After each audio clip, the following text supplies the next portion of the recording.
Hello everyone. So this recording, for some reason, my system decided to not record audio. So I thought why not try something different. So for this game, I'll be trying to talk over what was going on, some of the decisions that were being made by myself and the other two players, just to analyze and talk you through the game. Now, the board, as soon as the board opens, the first thing I notice is it's not a lot of ore. There's a decent amount of wheat. There's a lot of wheat. There's an average amount of wood. Wouldn't be going crazy over wood, but it's a three-player game, so I'm guaranteed to get some wood. There's a lot of sheep. There's more sheep than anybody needs. And there's an okay amount of brick. There's an okay amount of wood. There's a lot of sheep, a lot of wheat. But ore is basically the one thing that I'm looking at. Now this is a classic trap that blue falls into. Being first pick, he looks at the three numbers 5, 9, 10 all being high productive numbers, goes for that intersection. But I think he makes a mistake. There's a lot of sheep to go around in a three-player game. Even as a first player, you're bound to get sheep and wood and wheat, actually, all three on your second time around, right? So you don't want to be going for those three resources in the first go. I would definitely be snatching those, probably the 8-3-4 or the 8-3-10.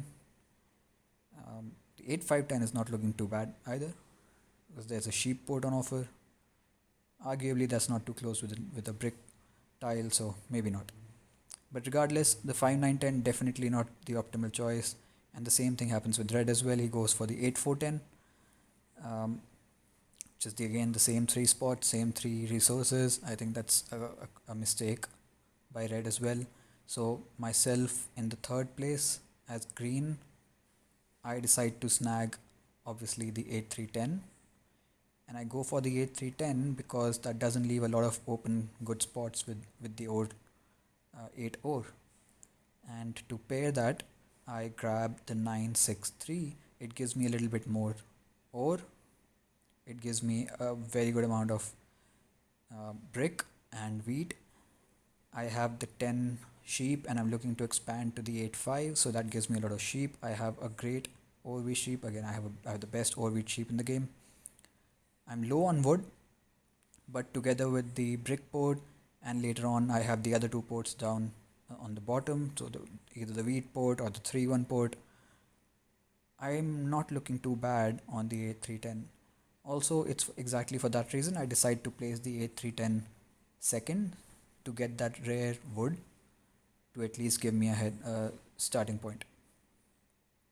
Following that, red goes ahead and grabs the only remaining viable spot for ore, 8, which is 9, 10, 11.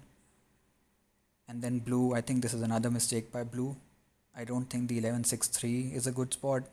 I think he should probably have gone for either the 8-4 ore brick or the 3-4 wood brick. I think he's going to struggle a lot with the lack of brick and the lack of ore in this game. He's going to find expansion really, really tough, right? I don't think that's a really good point. He has a lot of resources that don't pair well. So he has a lot of wood and wheat and sheep, and those three resources are not really good together. You need either rock or brick to really be able to do something. So I think that's a pretty big mistake. But regardless, the game starts. The first couple of rolls, there's a 9, there's a 3, there's a 7. I get my road and I point it towards the 8-5. My objective is to go towards that brick board as soon as possible. I'm expecting an inflow of bricks, but also that doubles up my 8 ore while also putting me on the 5 spot. Now, it's a 5 sheep, not the best spot to be on, but it's still a 5. It's still another resource card for me to trade. And there you see there's a 5. It's a very high producing number, that 5. So I want to be on that 5 as soon as I can. There's another 9. This is the second 9 of the game. I get another brick, and now I'm looking for the wheat to build a settlement on the 8-5. Unfortunately, that 6 has been blocked currently, so I don't think I'm getting any wheat anytime soon unless a 7 is rolled.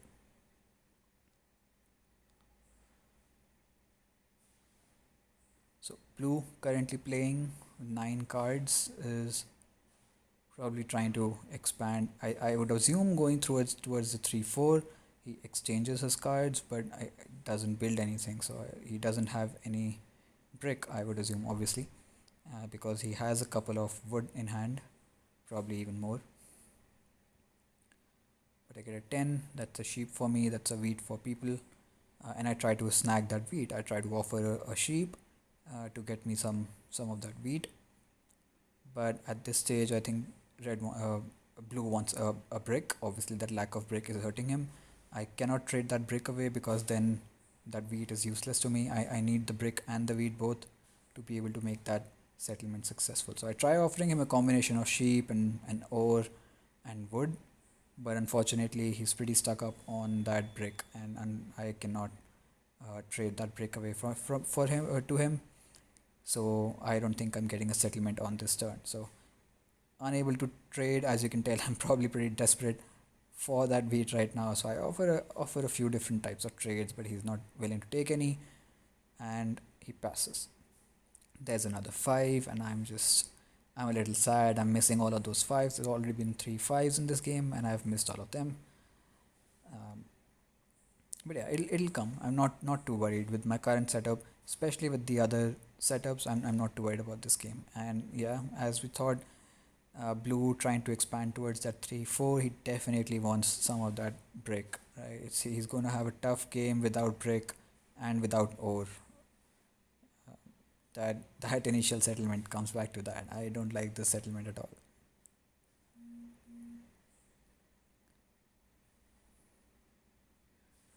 But regardless, then red builds road towards that 11-5-4. I think that's a good spot to go on, especially because he has that sheep port that he can later on go to. So having a lot of sheep definitely helps him. Unfortunately, that sheep port is a bit away, right? He doesn't have a road pointed towards that. I don't think he'll be going towards that anytime soon. He'll probably go to the 3-1 port between the 8 and 3 after this turn, but not anytime soon. So he builds a road, and unable to do anything else with a stuck hand, he buys another development card, goes below 7 cards, and proceeds. So that's another 8, another wood for red, and another ore for me. And now I have 4 ore, which I can trade away for a wheat. Obviously, that's not my first preference, so I try my best to get that wheat by trading with players. But obviously, as we saw earlier, blue still really wants that brick. He's really desperate for that brick. I cannot give that to him, so I trade that away, trade away all my ore, 4-1, and build that settlement. Now, normally I don't like trading for ores being the most expensive resource in the game, but right here I don't really mind because that is giving me another settlement that first of all gets me on that 5, second gets me on that trade point. It's a very good trade point as well, and it doubles my ore production. So I'm not going to be short on ore anytime soon. So I'm not too worried about trading those four ores in. Now I can look towards probably expanding towards a fourth settlement or building a city or getting some dev cards. Depends on how the dice rolls, pretty much, right? So blue still stuck, red still stuck. He has an Year of Plenty that he picked up on the last turn. Uses the Year of Plenty, gets a couple of wheat. He gets a couple of wheat, which is surprising, but he's able to use one of them at least to build a settlement. He builds another road down towards the 3-1 port as expected. So he has a couple of resources and then another wheat in his hand. So that's the 4. That's 2 sheep for him already for red.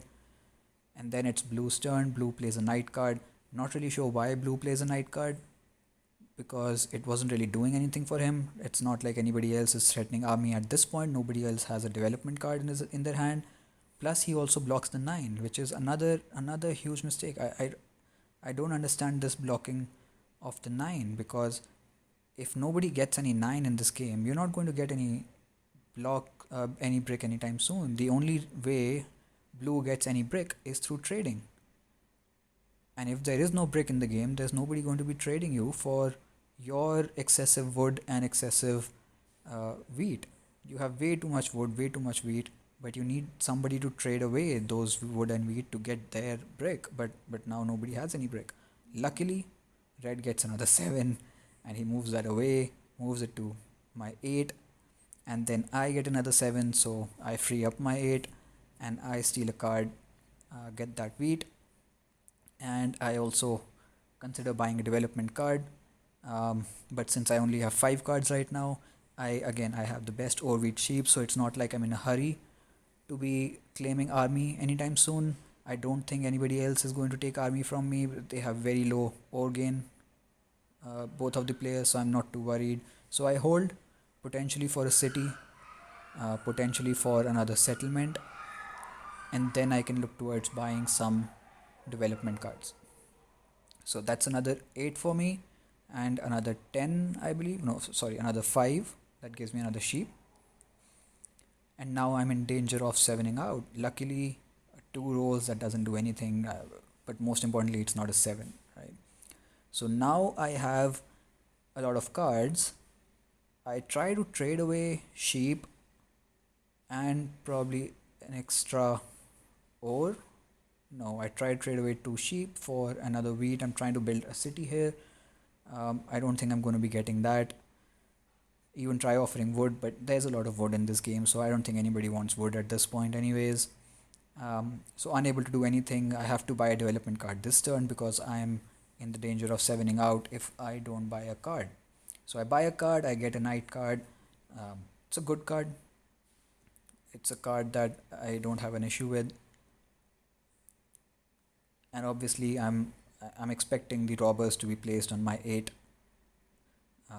for a few more turns. So that knight card helps me free up that space. So I get another couple of 8s, or ores rather. I move up to 5 ores, but again I get 8 cards in my hand, so again I'm in danger of 7ing out. I definitely need to start spending some of these cards that I have in my hand. Luckily a 9 also did roll, so that's another road for me. And now I have a decision to make, right? I can either go towards the wheat port or the 3-1 port. I could try to go towards 3-1 port, but red has a decent gain of all four all four settlement building resources, right? So I'm not too sure if I want to be racing him. But here then again a 3 rolls. This has been quite a lucky game for those 3s. And now because I have so much ore in my hand, that gives me a couple of extra ore that I can try and get another wheat from one of those players, because what that does is it allows me to trade in the rest of the 4 ores for the brick, and I can make a road settlement in the same turn, and in that way I can beat red to the 3:1 port. But I don't think anybody is giving me that brick. Everybody declined the offer for wheat as well. So I try and play my knight card, and I'm just praying to get a wheat card from blue. Unluckily I did not get it, so I try offering back the sheep and a couple of ore. Obviously there's no brick to be brick going around for trading, but that's not my intention, right? I offer the brick first, and then I offer the wheat for the same 3 resources, and I'm literally praying to God somebody accepts that, but no, nobody accepts that offer. So I just trade in 4 to 1 ore, get me that wheat, and build a road towards 6 towards the wheat port, because now I don't want to be racing. And then I think about buying a development card, and because I have 6 cards, I don't want to risk losing half of those if a robber comes up. I also buy a dev card, and sure enough there's an 8, so I immediately would have been up to 8 cards, which puts me at risk of 7ing out, right? So definitely buying that card helps me out. It's another knight card, so it's a good knight card, because again now I'm starting to pull ahead of on the night game. Nobody else has enough ore to keep up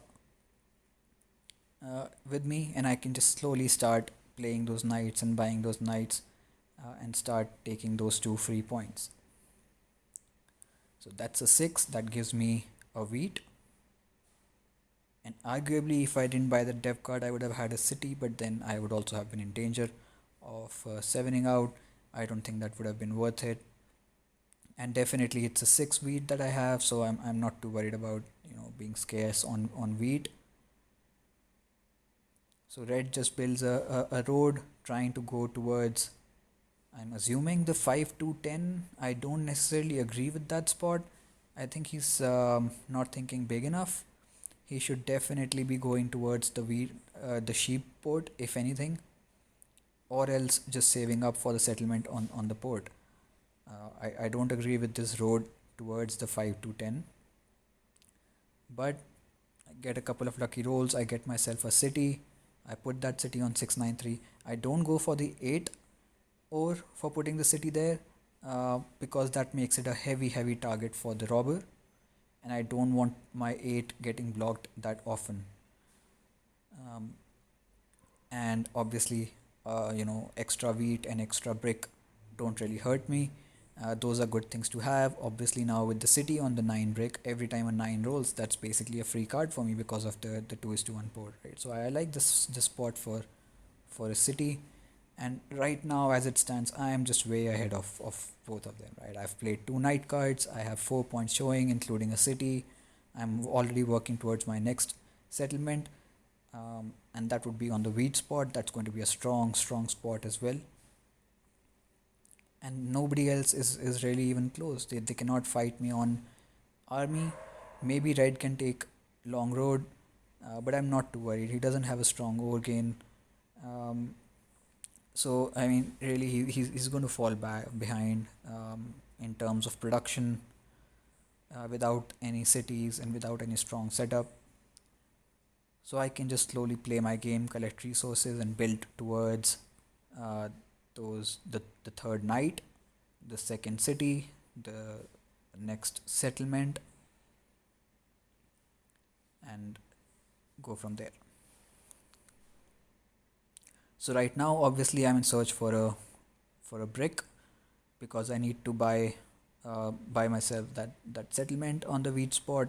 Now I'm desperately looking towards that settlement on the wheat spot, and again, blue goes for that 9 brick. I'm not really sure. I think from his perspective, he's blocking 3 resources, 2 from me and 1 from red. He's blocking the 2 bricks that give me a free card, but at the same time, this literally makes it such that there is 0 bricks in the game. Nobody's occupying the 4 brick, nobody's occupying the 11 brick, and the 9 brick is blocked. So there is literally 0 brick in the game. So I don't necessarily agree with this from just a strategic point of view, because then nobody just gets a brick, and that means that blue also doesn't get a brick by trading. So, and again, I've already talked about this point a few times, but sure, you might be thinking then if blue is not getting any bricks, why should anybody else? So it might be a good play. But here's the thing: blue also doesn't have a strong setup. He doesn't have strong or resources that go well with each other. He doesn't have any city building or dev card building resources. He's very low on ore, so he doesn't really have, and he doesn't have any ports as well, right? So it's going to be really tough for him to convert all of those 4 hard earned resources into a brick every time he wants to make a road or a settlement. So not a very strong play. Whereas on the other side, if you look at red, he has decent resources, but I have really good resource gain on that 5, 8, 10, 6, 9. I don't have an issue with converting all of my resources, maybe 2:1, 3:1, 4:1. I don't really mind doing that. So I am not going to be short on bricks anytime soon. And already you see there's another 3 that rolls. I get a couple more ores from that 3 ore, and I'm already ready to build that city. This time obviously I go for the 8 spot. It does put a target on that spot, but really I don't have much of a choice there. I was contemplating buying a couple of development cards, but I just wanted to, I was so far ahead everybody else that I just wanted to push the advantage and wrap this game as fast as possible.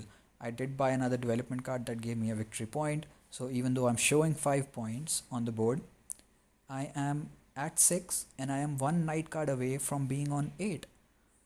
So theoretically, I just need that 1 settlement that I'm so close of. I just need a brick or a sheep at this point to get that settlement down, and then another city or another settlement to wrap the game up. Um, so I'm looking really good right now, right? And I do get another 3 roll, so that gives me a few more wood and a lot more ore. But then that means that I have resources that I can't do much with, so I decide to buy another development card that gives me my third night. So I basically have 8 points right now, even though I'm showing 5 on the board. And once again, blue gets the robber, puts it on the 9 brick. I really don't understand that obsession. At this point, he should be blocking either the 8 or that 6 wheat. Those are really the two best spots that he should be blocking, right? That 9 brick doesn't really do much for anybody this at this point of time. But hey, must be thinking something for sure. So more power to him. So right here, I decide to play my knight card because I'm already at 8 cards. Doesn't really matter if I have 8 cards or 9 cards. If a 7 rolls, I still get to discard 4 cards. I guess having an extra card helps me out because now I have more options, so I can decide which cards to keep and which cards to discard. So I play that knight card, get to 8 points, get those 2 extra points for largest army. I steal a resource, and now, funnily enough, a 7 does roll.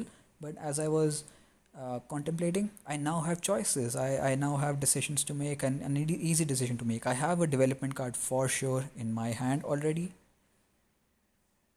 So I keep that development card. I keep that wood in my hand because, again, wood is a low 3. So I don't want to be giving away all the woods that I have, and I do eventually want that settlement as well, right? So I keep that wood, buy that development card, and luckily enough, I get another victory point from the development card. So right now, I'm showing 7, but I'm already at 9 points. So I basically either just need a settlement that I've been trying to get for so long, or another city on that 8-5 spot, and that's game. But I think it's going to take a while because blue seems to be the 7 magnet, and that seems to go back again and again on 9. Um, Again, I've talked already about that, and fair enough. He does roll a 9, so I guess it was a good block in that sense. But um, again, he's missing out on brick that he could have had. Couple of 9s, right? So maybe a good block after all, regardless. So he does have a lot of bricks and a lot of sheep in his hand right now. There's another 5 that rolls, so I also get another sheep.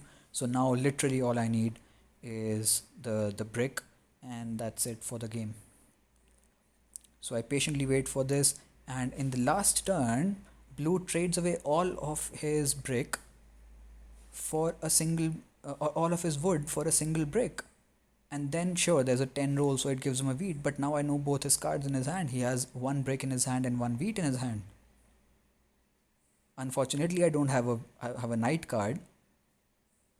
But right now, I'm just sitting there and praying that I get a 7. Because first of all, that gives me a chance, literally a 50% shot at stealing that brick, but also gets that robber off my 9 brick because I need that brick. And sure enough, I was lucky enough to get that 7. I promptly put that on a spot where blue is, get that brick, 50% chance coming through, build that settlement, get that 10th point, and easy win.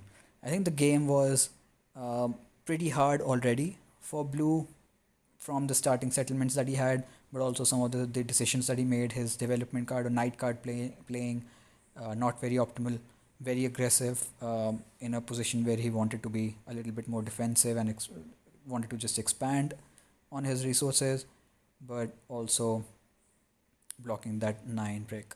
So GG, I guess. Easy win in the end, and I'll see you guys next time. Thank you.